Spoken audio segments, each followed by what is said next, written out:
Uganda, which carried the burden of Rwanda's internal yikoreye umutwaro w'ibibazo by'u Rwanda imyaka myinshi, and was even blamed for that. Ndetse bakanaregwa kubitera.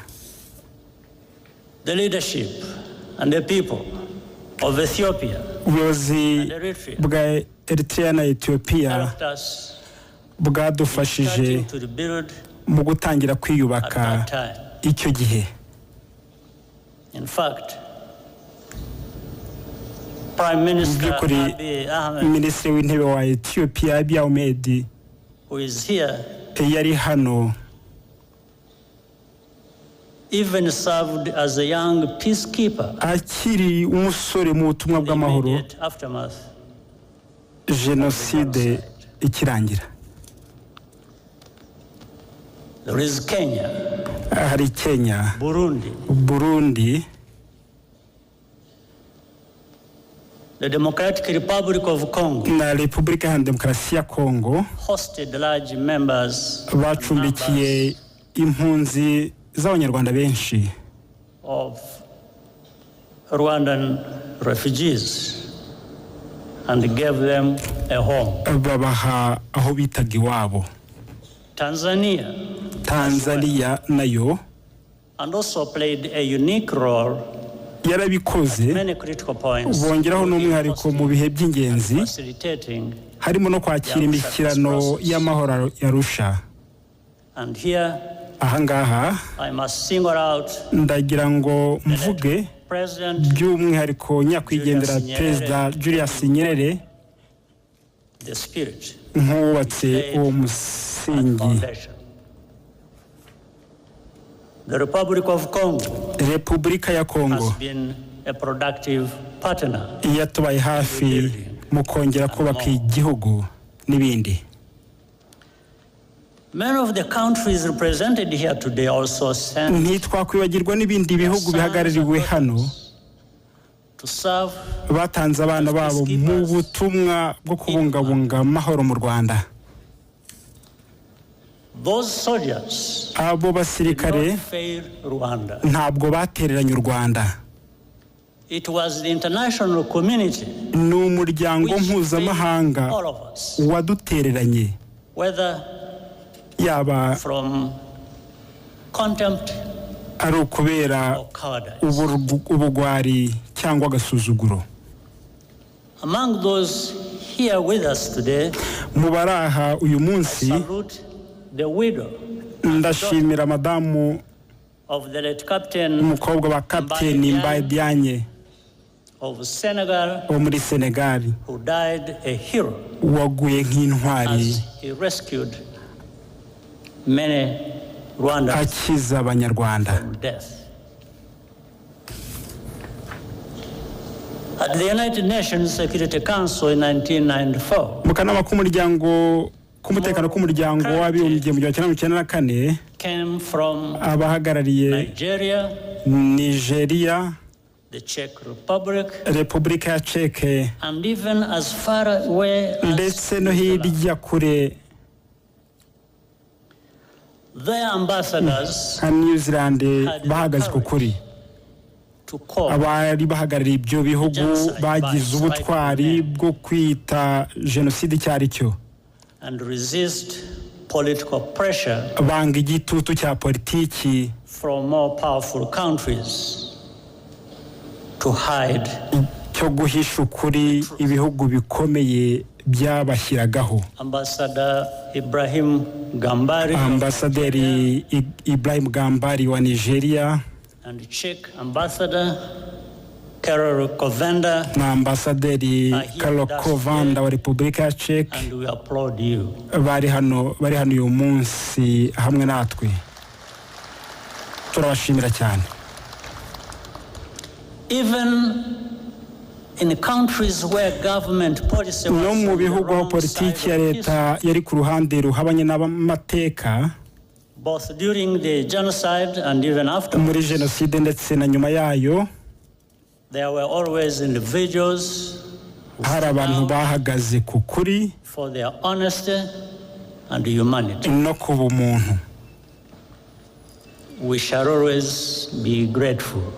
Tuzabashimira iteka ryose. We also appreciate turashimira kandi ubufatanye bufatika twahawe n'abafatanyabikorwa mu myaka 30 ishize mu Burayi,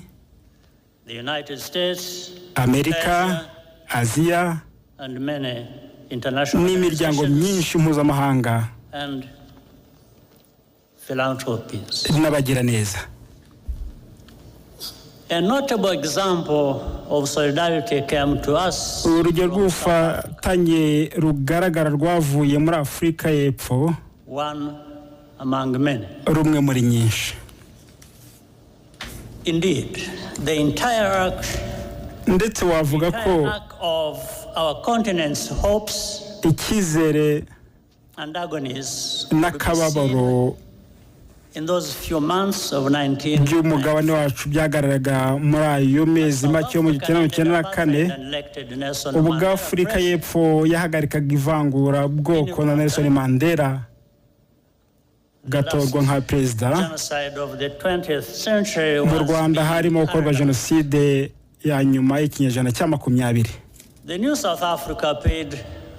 Afurika y'Epfo nshya yishyuriye abaganga bo muri Cuba baje kudufasha kubaka inzego z'ubuzima zari zarasenyutse, inafungura imiryango ya kaminuza zabo, abanyeshuri b'Abanyarwanda biga batanga amafaranga nk'abene igihugu. Mu magana y'abanyeshuri bagize amahirwe yo kwigira ku buntu bwa Afurika y'Epfo, bamwe bari imfubyi barokotse jenoside, abandi bari abana b'abayikoze, ndetse hana batakiri n'abatari kimwe muri ibyo. Benshi muri bo n'abayobozi mu nzego zitandukanye mu gihugu cyacu. They live a completely new life. Uyu munsi ubuzima bwabo bwarahindutse.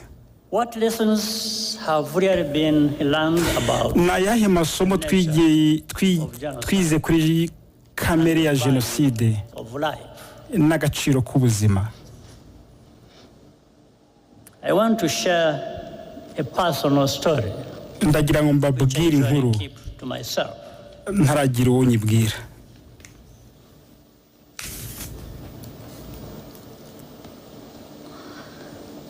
My cousin, in fact, a sister, Florence, mushiki wanjye wo kwa data wacu Florence, worked for the United Nations Development Program in Rwanda for more than 15 years. Yamaze imyaka irenga 15 akorera UNDP mu Rwanda. Jenoside imaze gutangira, yaheze mu nzu ye hafi y'ikigo cya gisirikare cya Kigali hamwe n'umwisengeneza we n'abandi bana n'abaturanyi bose bageraga kuri 12. The telephone in Francis' house telefone yo mu nzu ye still worked, and I called her several times. Namuhamagaraga kenshi kuri satellite telefone yanjye. Each time we spoke, uko twavuganaga, she was more desperate. Niko yarushagaho kwiheba. But our forces ariko ingabo zacu could not reach the area. Ntabwo zashoboraga kugera muri ako gace. When the command of the UN peacekeeping mission, ubwo komando y'ingabo za Loni zo kubungabunga amahoro, where was in Mulindi, General Dallaire yaje kundeba ku Mulindi, I asked him to rescue. Namusabye gutabara Florence. He said he would try. Yambwiye ko azagerageza. The last time I talked to her, inshuro ya nyuma navuganye nawe I asked her if anyone had come namubajije niba hari umuntu wamugezeho and started crying. yambwiye ko ntawe atangira kurira. Then she said, hanyuma arambwira ati Paul, you should stop trying to save us. reka gukomeza gushaka kudukiza. We don't want to live nta nubwo tugishaka kubaho.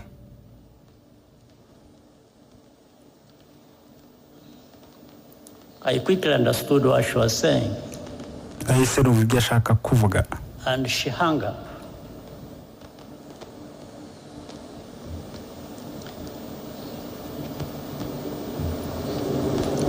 At that time, icyo gihe I had a very strong heart, nari mfite umutima ukomeye, but it weakened a bit ariko byanciye intege because I gake understood kuko numvise what she was trying to tell me. icyo yageragezaga kumbwira. On the morning of May 16th, mu gitondo cyo kwa 16 Gicurasi, following a month of torture, nyuma y'ukwezi kw'iyicwa rubozo, they were all killed, bose barabishe except uretse one niece umwisengeneza who umwe managed to escape, and thanks to washoboye gucika. it later emerged that a Rwandan working at byaje kugaragara ko umunyarwanda wakoraga muri UNDP yagambaniye bagenzi be b'abatutsi, abwira abicanyi. Witnesses abatangabuhamya remember him celebrating Florence's murder the night after the attack. bibuka ko ijoro ryakurikiye icyo gitero yishimiye ko France yishwe. With the United Nations, yakomeje imirimo ye muri UN imyaka myinshi, after evidence nubwo ibimenyetso bimushinja byagaragaye. He's still a free man, arakidegembya, now living in France. bakaba mu Bufaransa.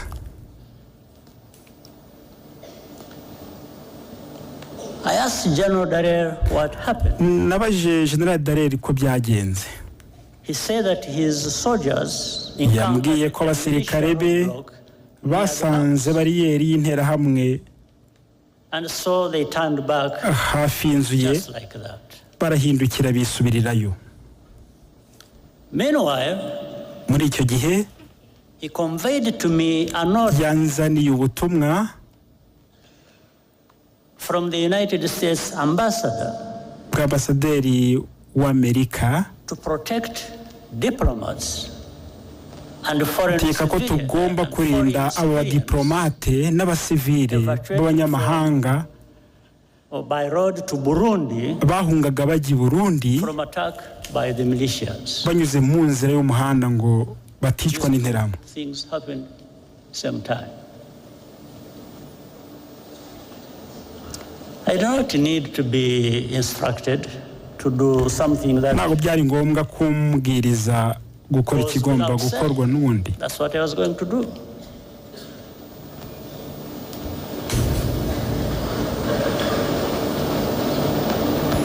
But the militias ran away, or rather peacekeepers ran away from militias, were manning a roadblock.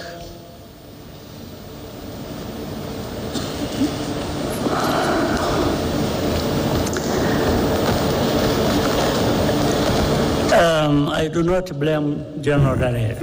ntabwo narenganya General Dallaire.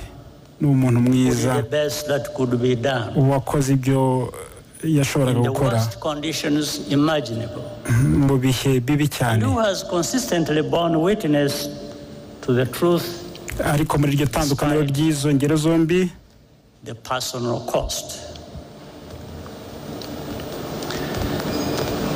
Nevertheless, nabonye agaciro guhabwa ubuzima bw'abantu batandukanye. the two cases, I took note of the value that is attached to different shades of life. In 1994, mu 1994 all Tutsi were supposed to be completely exterminated. abatutsi bose bagombaga kwicwa bagatsembwa bakarangira. The killings that had forced me and hundreds of thousands of others into exile 3 decades before had not been sufficiently thorough. kuko ngo ubwicanyi bwabaye imyaka 30 mbere ya jenoside bwatumye inge n'amagana y'ibihumbi by'abandi tuba impunzi butakoze uko byari bikwiye. Niyo mpamvu n'impinja zishwe ngo batazakura bakaba ingabo. Rwandans will never, Abanyarwanda any country ntabwo bazigera bumva impamvu would remain intentionally igihugu icyo ari cyo cyose about who was targeted in the genocide. cyakomeza kwanga kumva nkana abo jenoside yari yibasiye. Such ambiguity mu by'ukuri uko kudasobanura neza a form of denial nabyo ni uburyo bwo guhakana jenoside in and of itself. kikaba ubwacyo And Rwanda ari icyaha will always u Rwanda ruzahora ruhanganye nacyo. When the genocidal forces fled to Zaire, now bw'ingabo z'abajenosideri zihungiye muri Zaire 1994, witwa Repubulika ya Demokarasi ya Kongo muri Nyakanga 1994 bafashijwe n'amahanga yarabashyigikiye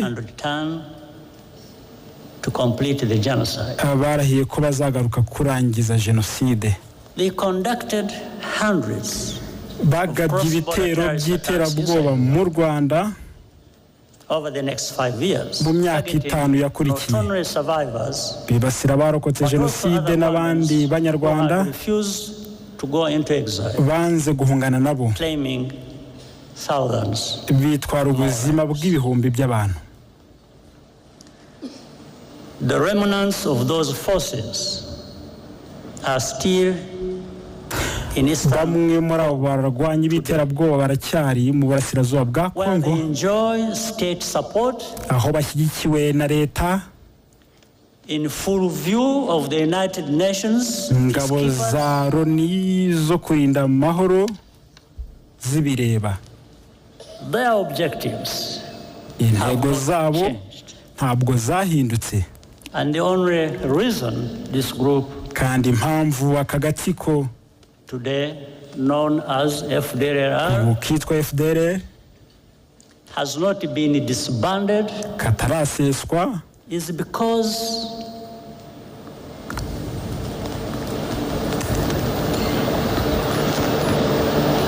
their continued existence nuko kubaho kwabo some unspoken interest. ibiri mu nyungu zitavugwa za bamwe. As a result, ikivamo nuko amagana y'ibihumbi by'impunzi z'abanyekongo b'abatutsi baba hano mu Rwanda no mu bindi bihugu bibagiranye. akaba nta gahunda ihari yo kubacyura mu mahoro. Have we really learned? Se hari amasomo twize koko?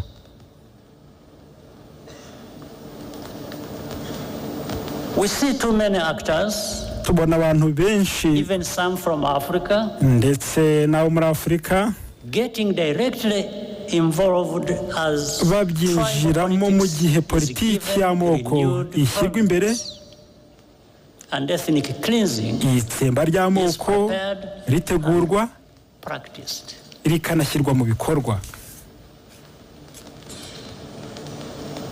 What has happened to us? Ni iki cyatubayeho? Is this the Africa we want to live in? Iyi ni Afurika dushaka kubamo? Is this the kind of world we want? Iyi niyo si twifuza? Rwanda's tragedy is a warning. Icyo tuvuga tubaburira, the process of division and extremism, nuko inzira y'ubutagondwa n'amacakubiri iganisha kuri jenoside ishobora kuba ahariho hose niba ibyo tubabwira bidaha agaciro. Mu mateka abarokotse amarorerwa n'ubwicanyi bikabije bahora batezweho guceceka, gucunga ibyo bavuga, bitabaye ibyo bagasibanganywa ndetse bakaregwa kwikururira ibyago bibabaho. Ubuhamya bwabo ni ikimenyetso cy'ubufatanyacyaha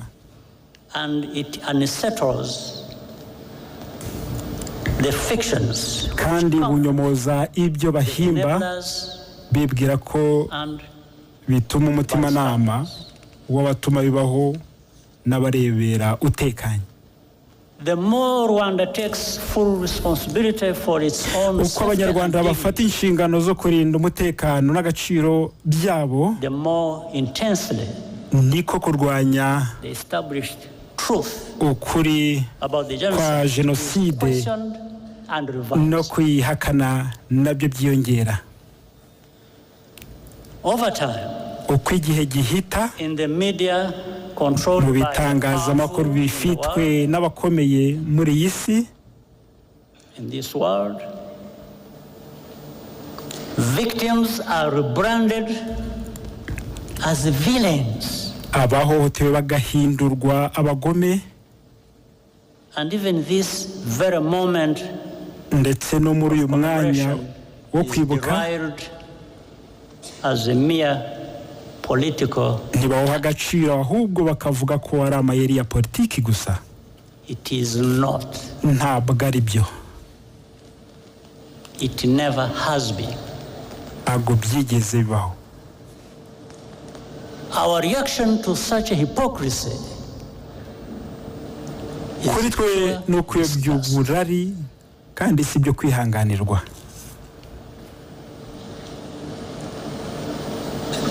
We commemorate because those lives twibuka kuko ubuzima bw'abavukijwe bufite agaciro kandi koko ejo hazaza hafite agaciro kurushaho. Abanyarwanda ntabwo bashobora kutita ku mpamvu nyamukuru zateye jenoside. Tuzahora tubyitaho cyane nubwo twaba turi twenyine.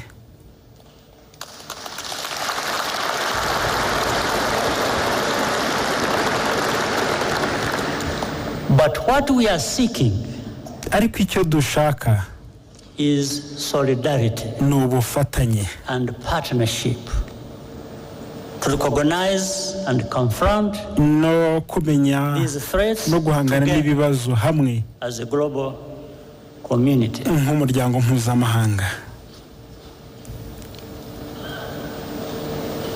I'll tell you another story. Ababwira indi nkuru.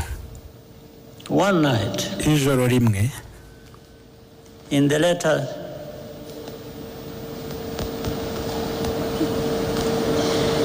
days of the genocide, mu minsi ya nyuma ya jenoside, I received a surprise visit past midnight from General Dallaire. komanda w'ingabo za Loni General Dallaire yarantunguye ansura ijoro saa sita z'ijoro yanzaniye ubutumwa bwanditse n'ubu mfite kopi yabwo from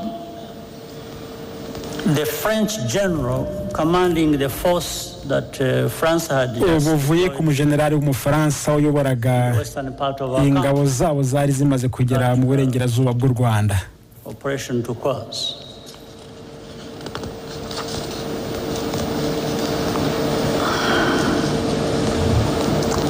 The message said ubutumwa bwavugaga ko that we would pay a heavy price tuzatanga igiciro kinini ingabo zacu if our forces dared to try to capture the town nizigerageza gufata umujyi wa Butare mu majyepfo. So and General Dallaire gave me additional advice. And General Dallaire in fact amugenda inama. He said that the French had yambwiye ko abafaransa bafite za kajugujugu z'intambara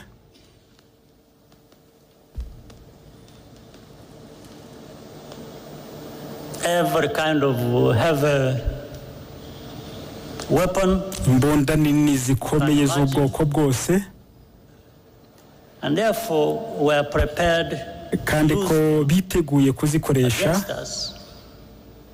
if we did not comply. nitutubahiriza ibyo bategekaga. I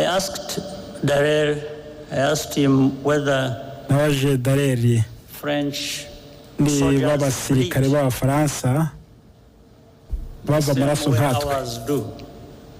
I asked him whether we have blood in our bodies. Then I thanked him naramushimiye and told him that he should just go and have rest and sleep and have his sleep.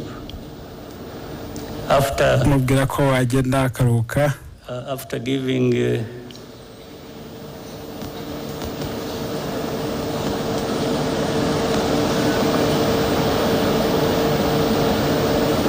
after informing the French that our response akabwira abafaransa ko igisubizo would follow. cyacu kizakurikira. And it did.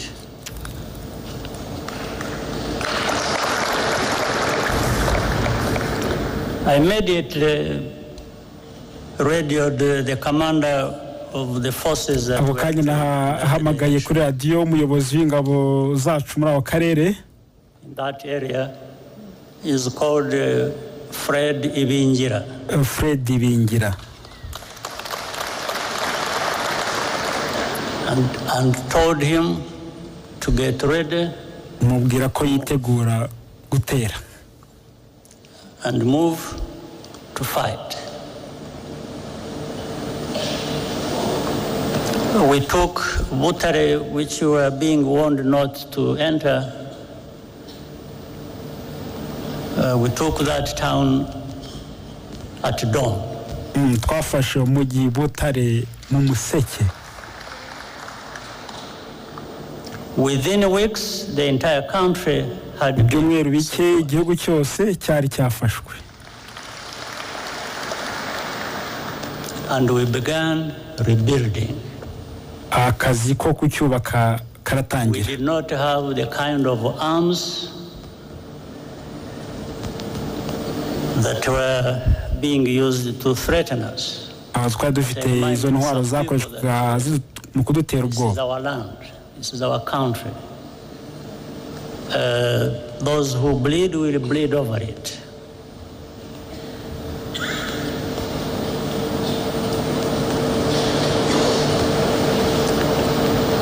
We had lost all fear. Each nta bwoba challenge twari tugifite. or indignity just made us buri kibazo cyangwa gasuzuguro byaduhaga izindi mbaraga. After the genocide, nyuma ya jenoside, we faced the puzzle of how to prevent it from recurring. twagize ikibazo cy'uko twakumira jenoside ntizongere kuba. There were 3 broad lessons we learned as a result of our experience. hari amasomo 3 twize bivuye mu byo twanyuzemo. irya mbere, only we as Rwandans nk'abanyarwanda and Africans n'abanyafurika can give full value to our lives. ni twebwe ubwacu twaha ubuzima bwacu agaciro bukwiye. We cannot ask others n'ubundi ntabwo twasaba abandi African lives guha ubuzima bw'abanyafurika agaciro more highly than we ourselves do. karuta ako tubuha ubwacu. That is the root of our duty to preserve memory iryo ni ryo shingiro ryo kwibuka and tell our history no kuvuga amateka yacu as we lived it. nk'uko twayabayemo. Second, irya kabiri, never wait for rescue ni ukudategereza ko hari undi uzagutabara cyangwa ngo usabe uruhushya rwo gukora igikwiye to protect people. kugira ngo urinde abantu.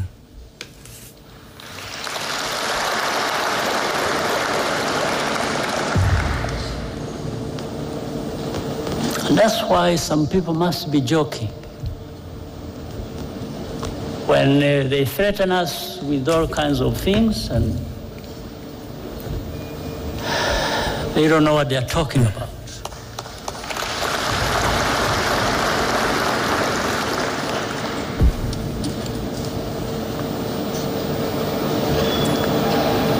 But in any case, that's why Rwanda participates proudly. ariko niyo mpamvu Rwanda rwitabira ubutumwa bwo kubungabunga amahoro aho bikenewe. Assistance to African brothers and sisters no gufatanya n'ibindi bihugu mu buryo bw'amasezerano iyo tubisabwe. Third, irya gatatu,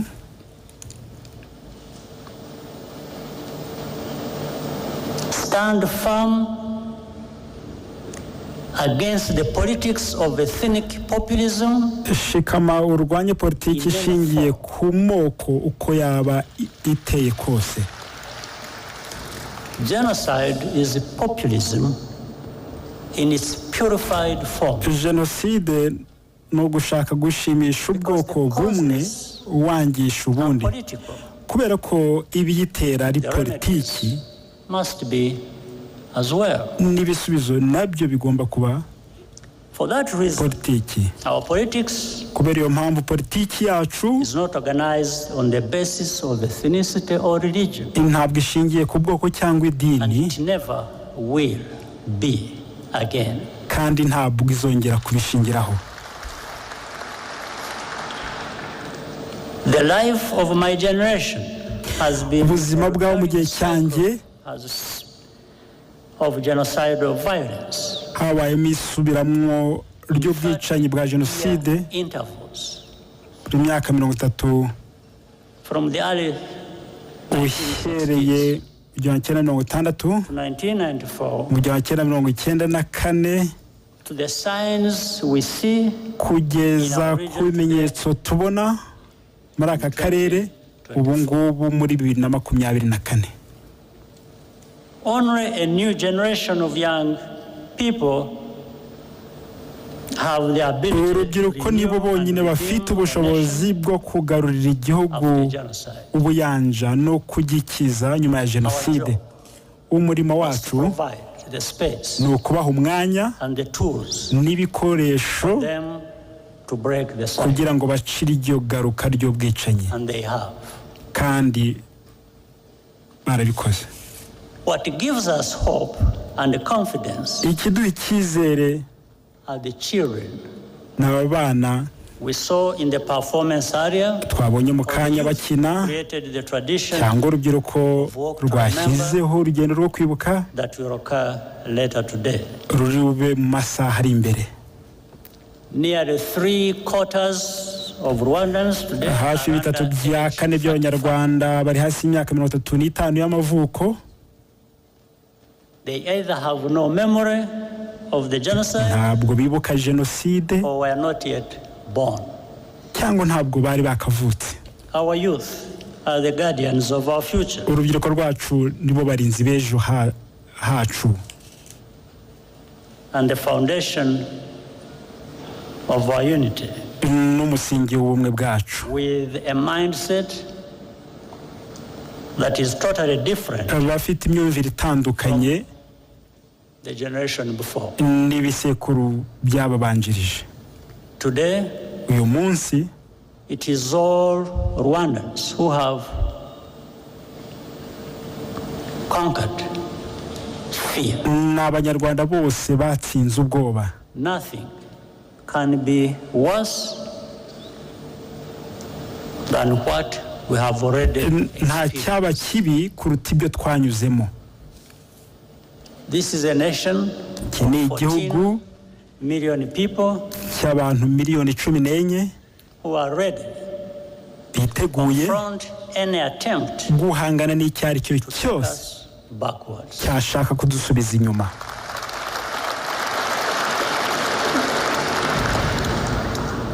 The Rwandan story shows how much power amateka y'u Rwanda yerekana imbaraga within them. Abantu bifitemo.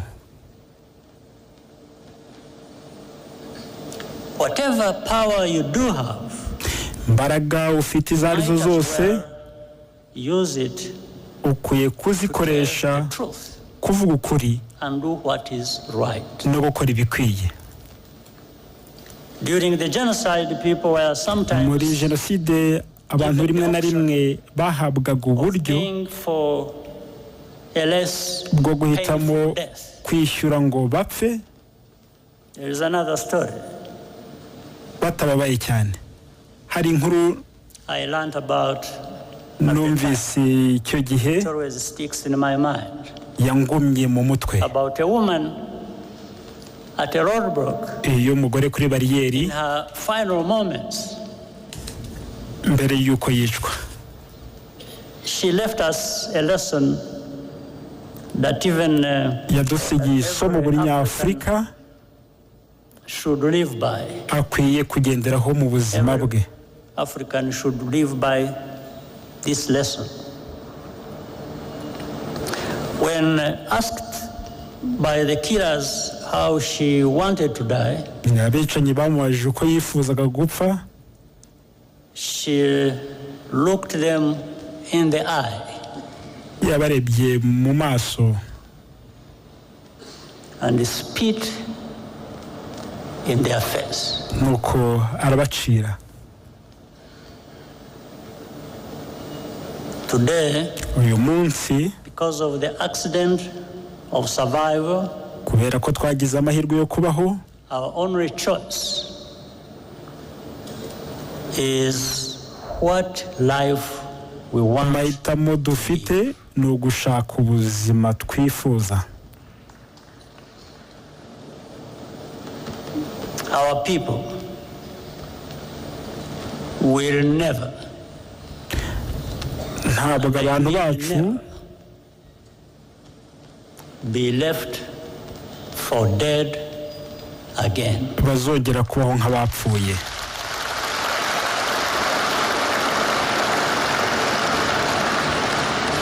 I thank you. Murakoze.